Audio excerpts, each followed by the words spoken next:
The AI revolution explained in 60 seconds. Well, maybe a bit more than 60 seconds.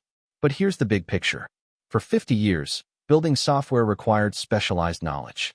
Programming languages, development tools, servers, databases. Only trained engineers could participate. That era just ended. AI has made software creation accessible to everyone. Not simplified, not dumbed down, actually accessible.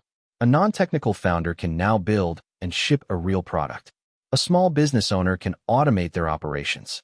A student can build tools that would have required a development team. This isn't about replacing developers. Developers are more productive than ever with AI. This is about expanding who can build.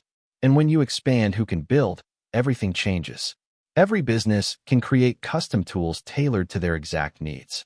Every freelancer can offer digital products alongside their services. Every student can prototype their ideas instead of just writing about them. Industries are restructuring around this reality. New jobs are appearing.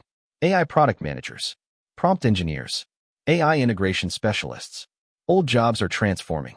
Every knowledge worker is becoming a potential builder. The ones who learn to direct AI now will lead the next decade.